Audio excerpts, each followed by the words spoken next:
নমস্কার সুধী শ্রোতা বন্ধুরা, এখন আপনারা শুনছেন তিয়াশার গল্পের বৈঠক থেকে গল্প পাঠ। তিয়াশার গল্পের বৈঠকের আজকের নিবেদন ভাগ্যবানের বোঝা। লিখেছেন শিবরাম চক্রবর্তী। শুরু করছি আজকের গল্প পাঠ, ভাগ্যবানের বোঝা। ভাগ্যবানের বোঝা ভগবানে বয়, মামা বলতেন। কোথাও যেতে হলে মামা বাড়ি শুদ্ধ জিনিস বয়ে নিয়ে যেতেন, আর সেসব বইবার জন্য বলা বাহুল্য ভগবানকে খুঁজে পাওয়া তো যেত না। সেসব মোট চাপতো আমার ঘাড়ে। দেশ ভ্রমণ মানে আমার কাছে ছিল দের মন। কি জানি, বিদেশ বিভুঁয়ে যদি কোনো জিনিসের দরকার পড়ে আর দরকারের সময় সেটা না পাওয়া যায়, তাই মামা গোটা বাড়িখানায় মাথায় করে নিয়ে যেতে চাইতেন, আর আমাকেই মাথায় করে নিয়ে যেতে হতো। কি থাকতো না সেই লটবহরে, কি থাকতো না! বাক্স তোরঙ্গ থেকে শুরু করে বিছানার লাগেজ, বাসন কোসনের থলি, কাপড় চোপড়ের বোঁচকা, সুটকেস থেকে আরম্ভ করে সামান্য হাত ব্যাগ, হেরিকেন, লণ্ঠন, ছাতা, পানের ডিবে, খাবারের চাঙ্গারি মায়, জলের পুজো অবধি সবই আমাকেই কুঁজো হয়ে বইতে হতো। সেবার আমরা যাচ্ছিলাম মদনপুরে। কলকাতার থেকে বেশ কয়েক স্টেশন পরে মদনপুর। ছোট মাসিমার বিয়ের নেমন্তন্নে যাচ্ছিলাম। মামিমা বললেন, কি হবে এত লটবহর নিয়ে? যাচ্ছি তো কদিনের জন্যে, আত্মীয় বাড়িতেই নেমন্তন্ন আবার। এত মালপত্র সঙ্গে নিয়ে যাব কেন? কি কাজে লাগবে এসব? মামা বললেন, যাকে রাখো সেই রাখে, জানো তো। সব জিনিসই কাজে লাগে, কাজের সময় তখন না মিললে মুশকিল। মামি বললেন, মদনপুরের গাড়ি তো দাঁড়ায় মোটে 1 মিনিট, বোধহয় 1 মিনিটও দাঁড়ায় না। তার মধ্যে কি এই লটবহর নামানো যাবে? এত মালপত্র! দেখো তখন কি ফ্যাসাদে না পড়ো।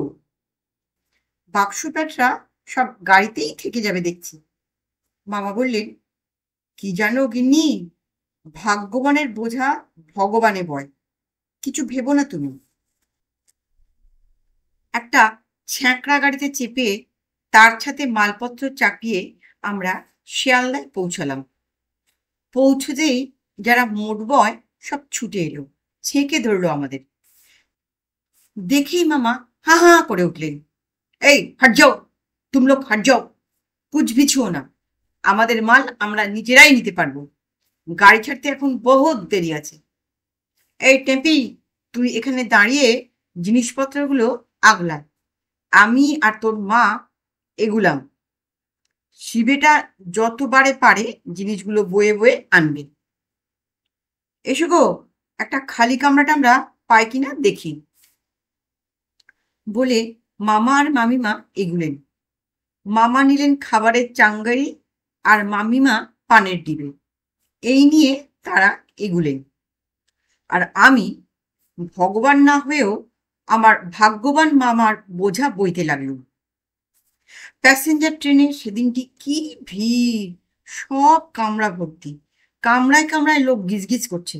দেখলাম তারই মধ্যে মামা একটা খালি কামরা খুঁজে বার করেছেন। কামরার দরজায় লটকানো একটা নোটিশ, তাতে লেখা ফর ইউরোপিয়ানস অনলি। সেই জন্য কেউ তাতে ওঠেনি। 3rd ক্লাস কামরায়। তখনকার দিনে এমনি এক একটা কামরা প্রায় প্রত্যেক গাড়িতেই রিজার্ভ করা থাকতো দিশি সাহেবদের জন্য। সেই রকমই একটা কামরা পেয়ে মামা দখল করে বসেছিলেন। মালপত্র সব কামরাজাত করে ঘাড়ে হাত বুলোচ্ছি, মামিমা বললেন, কিরে, বড্ড লেগেছে নাকি? না মামিমা, অপ্রতিভ হয়ে আমি ঘাট থেকে হাত নামালাম। তোর মামার যেমন এইটুকুন ছেলের ঘাড়ে রাজ্যের যত বোঝা চাপিয়েছে। মামা বললেন, ওয়েট লিফটিং একটা ভালো এক্সারসাইজ, জানো গিন্নি, এতে ওর ঘাড় শক্ত হবে। ঘাড় আর শির দ্বারা, এ দুটোই তো মোক্ষম, এগুলো শক্ত হওয়া চাই মানুষের। মামিমা তখন বললেন, আবার মদনপুরে গাড়ি তো দাঁড়ায় 1 মিনিট, কিংবা তাও না, দাঁড়াতে না দাঁড়াতেই ছেড়ে দেয় গাড়ি। আমার বাপের বাড়ির স্টেশন, আর আমি জানি না, তার মধ্যে ওইটুকুন বাচ্চা ছেলে অত মালপত্র নিয়ে নামতে পারলে হয়। মামার সেই মামুলি জবাব, তুমি কিচ্ছু ভেবো না গিন্নি, ভাগ্যবানের বোঝা ভগবানে বয়। মামার কথায় আমার হৃদকম্প হলো, কেননা মদনপুর স্টেশনে যেখানে 1 মিনিট মাত্র গাড়ি থামে কিংবা তাও থামে না, সেখানে ভগবানের জায়গায় এক নিজেকে ছাড়া আর কাউকে তো আমি দেখতে পেলাম না। এই বিপুল আর বিচিত্র লটবহর আমাকেই গাড়ি থেকে নামাতে হবে। ঘাড়ের ব্যথাটা যেন আরো চাঁড়া দিয়ে উঠল, কাঁটা দিয়ে উঠল সারা গা। দমদমে গাড়ি দাঁড়াতেই জনকতক দেশি সাহেব আমাদের কামরায় উঠল। মামার আর মালপত্রের বহর দেখে তো তারা থ। অবশেষে তাদের একজন ভাঙা বাংলায় মামাকে বললে, তোমরা এ গাড়িতে কেন বাবু? এ কামরা সাহেবদিগের জন্য। দরজায় নোটিশ তোমরা দেখনি? ফর ইউরোপিয়ানস অনলি, তোমাদের নামিতে হইবে।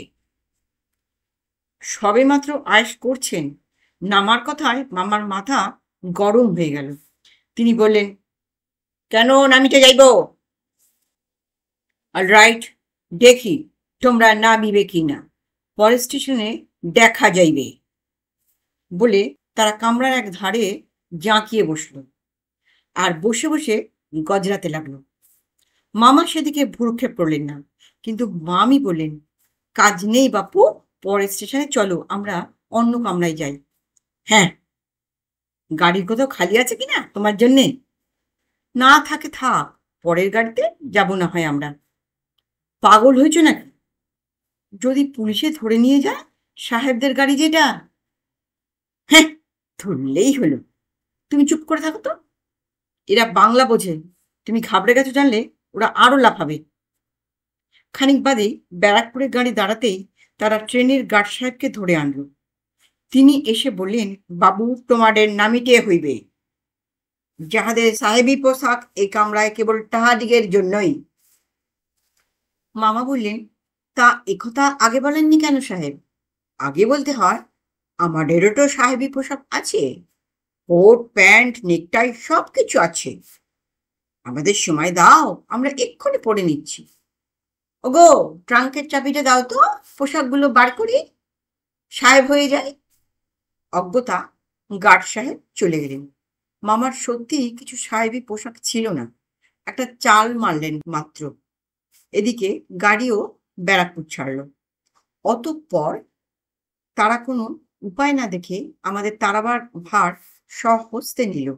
পরস্পর পরামর্শ করে এমন বিদ্ঘুটে চেঁচামেচি শুরু করলো, চেঁচামেচি কি তাদের গান তা আমি বলতে পারি না।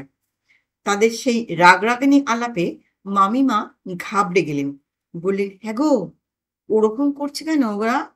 কামড়ে দেবে না তো? মামা খানিকক্ষণ চুপ করে থেকে বললেন, কি জানি। কামড়াবার কথায় টেপি একেবারে বাবার বিরাট পরিধির পেছনে এসে আশ্রয় নিলেন। মামা ফিস ফিস করে বললেন, ভালো ফন্দি মাথায় এসেছে। হ্যাঁ রে শিবু, তুই কুকুরের ডাক ডাকতে পারিস? বেড়ালের ডাক খুব ভালো পারি মামা। ডাকবো নাকি? না না না, বেড়াল ডাকতে হবে না, থেকে থেকে মাঝে মাঝে তুই কুকুরের মতন ডাক ডাকবি। আমি ডাকলাম, ঘেউ ঘেউ। আরো একটু জোরে, ভৌ ভৌ ভৌ ভৌ ভৌ ভৌ। হঠাৎ কামরার মধ্যে কুকুরের ডাক শুনে তারা সবাই অবাক, একেবারে চুপ। আমি আবার ডাকলাম, ঘেউ ঘেউ ঘেউ ঘেউ। ওদের একজন জিজ্ঞাসা করলো মামাকে, ওরকম ডাকছে কেন সে? উহার কি হইয়াছে? মামা বললেন, ও কিছু নয় সাহেব, 10-12 দিন হলো একটা পাগলা কুকুরে ওকে কামড়েছে। Bitten by a mad dog, বুঝলে? শুনেই না তারা লাফিয়ে উঠেছে। হাইড্রোফোবিয়া? গুড গুড, এ কথা আগে বলো নাই কেন? ওটু কামড়াইতে পারে? পারেই তো, তবে ভয় নাই, কামড়াইবে না। মামা ওদের ভরসা দিলেন। তারা বেশি ভরসা পায় না। পরের স্টেশনে নৈহাটি এসে পড়তেই মুহূর্ত দেরি না করে হুড়মুড় করে নেমে পড়ে সবাই। যাক, বাঁচা গেল, আপদ গেল বলে মামা একটা স্বস্তির নিঃশ্বাস ফেলেছেন কি, আরেকটা ফিরিঙ্গি যুবক এসে কামরায় উঠল। সে কোনো উচ্চবাচ্চা না করে এক কোণে গিয়ে বসল, আমাদের দিকে তাকালোও না। মামা বললেন, দাঁড়াও, ভাগাচ্ছি তোমাকেও পরের স্টেশনে। শিবু, গাড়ি ছাড়লেই। বুঝেছিস তো? শিবুকে বেশি বোঝাতে হয় না। যুবকটি একখানা বই বের করে পড়তে শুরু করেছিল। হঠাৎ কামরার মধ্যে কুকুরের ডাকে চমকে উঠে মামাকে শুধালো, ব্যাপার কি? কি হয়েছে ও? সাহেবের মুখে পরিষ্কার বাংলা শুনে মামা বাংলাতেই জবাব দিলেন, ও কিছু না, জলাতঙ্ক, যাকে তোমরা হাইড্রোফোবিয়া বলে থাকো। পাগলা কুকুরে ওকে কামড়েছে কি না? ও, তাই নাকি? তাহলে ভালো করেছে। That will do him A lot of good বলে ছোকরা আবার নিজের বইয়ে মন দিল। ওর নিশ্চিন্ত নির্বিকার ভাব দেখে আমার পিত্তি জ্বলে গেল। মামাও চটলেন, বললেন, তোমাকে সাবধান করা আমার কর্তব্য। কি জানি যদি কামড়ে দেয়, বলা তো যায় না, তখন তোমাকেও ওই রোগে। যুবকটি মৃদু হেসে বলল, oh no no no no, a barking dog never bites. যে কুকুর ডাকে সে কি আর কামড়ায়? মামা হতাশ হয়ে হাল ছাড়লেন। আমিও ডাক ছাড়লো, কিন্তু আমার এমন রাগ হলো যে কি বলবো। ইচ্ছে হলো যে তক্ষণে গিয়ে দি ঘ্যাক করে ওকে এক কামড় বসিয়ে। যে কুকুর ডাকে সে কামড়ায় কিনা দেখিয়ে দিই একবারে। কাঁচরাপাড়া গাড়ি থামতেই যুবকটি মুখ বাড়িয়ে তার বন্ধুদের প্ল্যাটফর্মে দেখল। দেখেই ডাকাডাকি শুরু করে দিল। তখন সেই পুরাতন দল এসে হাজির হলো আবার। তারা তাকে এই কামরায় দেখে আশ্চর্য হয়ে জিজ্ঞাসা করলো, তুমি নিরাপদে আছো তো? ওধারে যে ডেঞ্জারাস হাইড্রোফোবিয়া, সে আমি সারিয়ে দিয়েছি। সারিয়ে দিয়েছ? কিরকম? তখন মামার চাল যুবকটি বন্ধুদের কাছে ফাঁস করে দিল। সে কামরা ঢুকেই আমাকে নাকি জল খেতে দেখেছিল। কুঁজো থেকে জল গড়িয়ে খাচ্ছি আমি। জলাতঙ্ক রোগে যা কখনোই সম্ভব নয়। তখন আমার এমন রাগ হলো মামার উপর, জলাতঙ্ক রোগে যে জল খেতে নেই এ কথা তিনি আগে কেন আমায় বলেননি? তাহলে তো এত লোকের কাছে এমন অপদস্থ হতে হতো না আমাকে। এইবার তারা সবাই মিলে কামরার মধ্যে জেঁকে বসলো আর স্পষ্ট ভাষায় মামাকে জানিয়ে দিল যে এবার তাকেই নামতে হবে, নামতেই হবে, আর সেটা পরের স্টেশনে। অসহায় ভাবে মামি বললেন, ওগো, কি হবে তাহলে? বিদেশ ভুঁয়ে ধরে বেঁধে কোথায় নামিয়ে দেবে আমাদের? মামা বললেন, কিচ্ছু ভেব না গিন্নি, ভগবান যা করেন মঙ্গলের জন্য।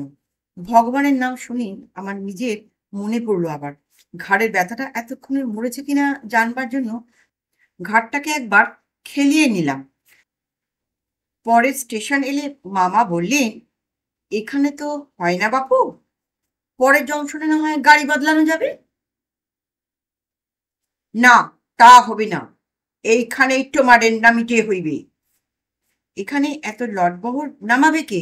কুলি কোথায়?